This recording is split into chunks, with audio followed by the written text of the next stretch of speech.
নকৰিব আমাক শিক্ষাৰ অধিকাৰ লাগিবই আমাৰ বিদ্যালয় আমাক লাগিবই আমাৰ বিদ্যালয় আমাক লাগিবই আমাক শিক্ষাৰ পৰা বঞ্চিত নকৰিব আমাৰ অধিকাৰ আমাক লাগিবই আমাৰ বিদ্যালয় থাকিবই লাগিব এই কোন ল'ৰা ছোৱালী আমি এৰি নিদিওঁ আমাৰ কোন ল'ৰা ছোৱালী থাকিবই লাগিব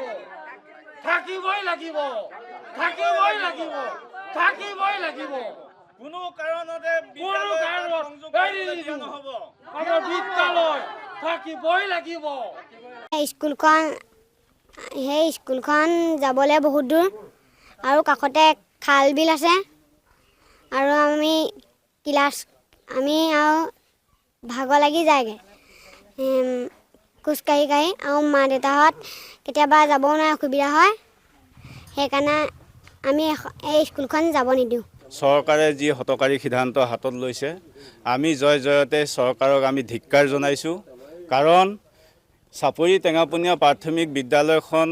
আজিৰ বিদ্যালয় নহয় 1965 চনতে এখন বিদ্যালয় প্ৰভিন্সিয়েলাইজ চৰকাৰীকৰণ হোৱা বিদ্যালয় আৰু সেই তেনেদৰে আজি পৰ্যন্ত বিদ্যালয়খন চলি আছে অনাগত দিনতো চলি থাকিব কিন্তু বিদ্যালয়খনত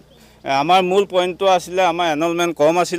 কম থকাৰ কাৰণে চৰকাৰে আজি এই সিদ্ধান্ত লৈছে এনে নহয় যেন সদায় যে বিদ্যালয়ত ছাত্ৰ ছাত্ৰী সদায় যে কমিব তেনেকুৱা কথা নহয় কোনোবা বছৰ বাঢ়িব কোনোবা বছৰ কমিব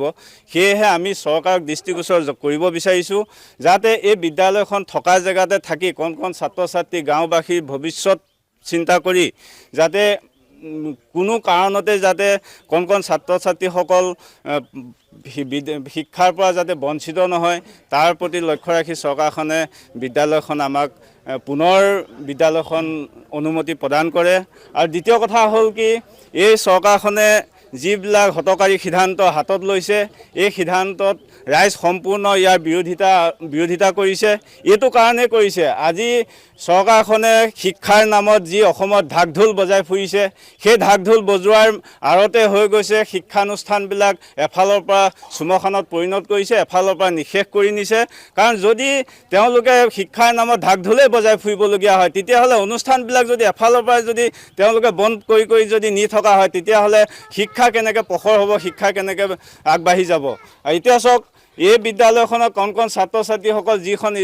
বিদ্যালয়ৰ সংযোগ স্থাপন কৰিবলৈ বিচাৰিছে সেই বিদ্যালয়খনলৈ যোৱাৰ দিশত যথেষ্টখিনি অসুবিধা আছে কাৰণ চৰকাৰখনে কৈছে যে তেওঁলোকৰ নিয়মাৱলীত দিছে যে 1 কিলোমিটাৰ ভিতৰত যদি দুখন বিদ্যালয় থাকে তেতিয়াহ'লে তাত সংযোগকৰণ কৰা হ'ব কিন্তু কথা হ'ল কি আমাৰ এই বিদ্যালয়খনৰ বা যোনখন বিদ্যালয়ত তেওঁলোকে সংযোগ স্থাপন কৰাইছে সেই বিদ্যালয়খনত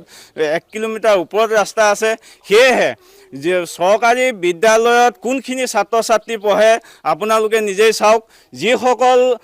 দেশখনৰ চৰকাৰী কৰ্মচাৰী তেওঁলোকে প্ৰাইভেট স্কুলত ল'ৰা ছোৱালীৰ শিক্ষাদান দিয়ে তেওঁলোকে জন্মৰ পৰাই সেই প্ৰাইভেট স্কুলত অনা নিয়া কৰে তেওঁলোকৰ আৰ্থিকভাৱে সবল কিন্তু চৰকাৰী বিদ্যালয়ত কোনবোৰ ল'ৰা ছোৱালী পঢ়ে চাওক আজি যিবিলাক ল'ৰা ছোৱালী আৰ্থিকভাৱে দুৰ্বল শিক্ষাৰ ক্ষেত্ৰত দুৰ্বল সেই মাক বাপেকৰ ছাত্ৰ ছাত্ৰীসকলে আজি প্ৰাথমিক বিদ্যালয়ত পাঠদান কৰে বা চৰকাৰী স্কুলত পাঠদান কৰে তেওঁলোকক এই বিদ্যালয়ৰ পৰা 2.5 বছৰৰ পৰা 10 বছৰৰ ভিতৰত ছাত্ৰ ছাত্ৰী আছে এই ছাত্ৰ ছাত্ৰীসকলক সেই পিতৃ মাতৃসকলে কিদৰে প্ৰতিদিনেই সেই সন্তানৰ লগত গৈ পিনি যদি সেই বিদ্যালয়খনত বা 2 কিলোমিটাৰ 3 কিলোমিটাৰ দূৰত্বৰ বিদ্যালয়খনত যদি পাঠদান কৰোৱা হয় তেতিয়াহ'লে সেই পৰিয়ালটো বা সেই সংসাৰখন কোনে চাব বা সেই সংসাৰখনৰ ব্যৱস্থা কি হ'ব ছাত্ৰ ছাত্ৰী শিক্ষাৰ নামতে যদি তেওঁলোকে 365 দিন যদি বিৰতি থাকিবলগীয়া হয় তেতিয়াহ'লে সেই পৰিয়ালটো কোনে চলাব সেয়েহে আমি চৰকাৰখনক আমি ধিক্কাৰ জনাইছোঁ এই সিদ্ধান্ত বাতিল কৰিব লাগে কোনো কাৰণতেই যিকোনো ক্ষেত্ৰতে আমি এই বিদ্যালয় এৰি দিয়া নহ'ব আজি আগষ্ট মাহতে আমাৰ এমালগেশ্যনৰ অৰ্ডাৰ ওলাইছে কিন্তু আমি সেই তাৰিখৰ পৰা আজি পৰ্যন্ত আমি কোনো কাৰণতে বিদ্যালয় আমি ক্ষতি কৰা নাই আমাৰ গাঁৱৰ যুৱচামে আহি পিনি আই মাতৃসকলে আহি পিনি অভিভাৱকসকলে আহি পিনি আমি প্ৰত্যেকে একত্ৰিত হৈ আমি শিক্ষকৰ ৰূপত আমি ছাত্ৰ ছাত্ৰীসকলক পাঠদান কৰাই আছোঁ আৰু যদিও চৰকাৰে এই আইন মানি নলয় তেতিয়াহ'লে আমি কোনো কাৰণতে আমি বেলেগ বিদ্যালয়ত আমি ছাত্ৰ ছাত্ৰী নপঠিয়াওঁ আমি পিউ প্ৰাইমেৰী যিকেইটা ছেকশ্যন আছে সেই ছেকশ্যনকেইটা আমি ইয়াতে আমি সকলোৱে আমি হাত উজান দি হ'লেও আমি বিদ্যালয়ত আমি ছাত্ৰ ছাত্ৰী আমি নিজে অনানুষ্ঠানিকভাৱে হ'লেও আমি পাঠদান কৰি পিনি আমি মানুহ বনাম। কিন্তু এটা কথা চাওক, আজি শিশুসকলক যদি আমি এই 2.5 বছৰৰ পৰা 5 বছৰৰ ভিতৰতে বা 10 বছৰৰ ভিতৰতে যদি আমি তেওঁলোকৰ মানুহ বনোৱাৰ ক্ষেত্ৰত যদি আমি ব্যৰ্থ হওঁ, তেতিয়া অদূৰ ভৱিষ্যতে তেওঁলোকৰ চৰিত্ৰ গঠনৰ হয়তো কিবা ব্যতিক্ৰম হ'ব। দেশখনৰ যিমানে ভাল দিশত চৰকাৰখনে ঢাক ঢোল বজাইছে, যদি শিক্ষাই নাথাকে তেতিয়াহ'লে দেশখনৰ অদূৰ ভৱিষ্যতলৈ সেই নৱপ্ৰজন্মসকল বা যিসকল শিশু আছে তেওঁলোকেতো ভৱিষ্যতত হয়তো বেয়া দিশত ধাৱমান হ'ব। আজি দেশখনত কিয় আজি অন্যায় অত্যাচাৰ চুৰ ডকাইত ধৰ্ষণ লুণ্ঠনে আজি বেৰি ধৰাৰ মূল কাৰণটো হ'ল কি? আজি চৰকাৰখনে যিখিনি হঠকাৰী সিদ্ধান্ত হাতত লৈছে, তেওঁলোকৰ সিদ্ধান্তটো হৈ গ'ল যে এখন বিদ্যালয় 5 কিলোমিটাৰ দূৰত্বত থাকিব লাগে, এখন প্ৰাথমিক বিদ্যালয় 1 কিলোমিটাৰ ওপৰত থাকিব লাগে। যদি সেইটোৱে হয় তেতিয়াহ'লে সেই ছাত্ৰ ছাত্ৰীসকলক বিদ্যালয় যাতায়াতৰ ক্ষেত্ৰত অনা নিয়াৰ ক্ষেত্ৰত সেই ব্যৱস্থাখিনি কোনে ল'ব? সেয়েহে আমি আজি সমূহ গাঁওবাসী একত্ৰিত হৈছোঁ। একত্ৰিত হৈ আমি চৰকাৰক আমি দৃষ্টিগোচৰ কৰিব বিচাৰিছোঁ যাতে এই চৰকাৰখনে এই সিদ্ধান্ত বাতিল কৰিব লাগে। মুখ্যমন্ত্ৰী মহোদয়, আমাৰ চাপৰি টেঙাপনীয়া স্কুলখন 1965 চনতে স্থাপিত আৰু চৰকাৰৰ যিটো নীতি নিৰ্দেশ জন্ম নিয়ন্ত্ৰণৰ ভিত্তিত আমাৰ আজিকালি সমাজবিলাকত প্ৰায় ঘৰৰ মানুহৰ প্ৰতিটো পৰিয়ালত 1টা 2টা অতিৰিক্ত 3টা জন্ম হয়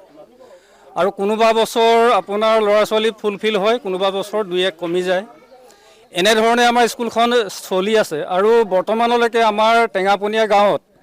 অংগনবাদী চেণ্টাৰ নাই। সেই খাতিৰে মই শিক্ষামন্ত্ৰী মহোদয়ক এটা অনুৰোধ জনাইছোঁ যে আমাৰ বিদ্যালয়খনত যদিও 2জন শিক্ষক বৰ্তমানলৈকে আছিল,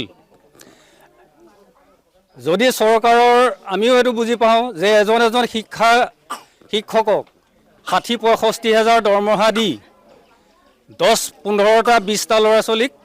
2জন শিক্ষক দিবলৈ অকণমান অসুবিধা হয়, আমিও নুবুজা নহয়।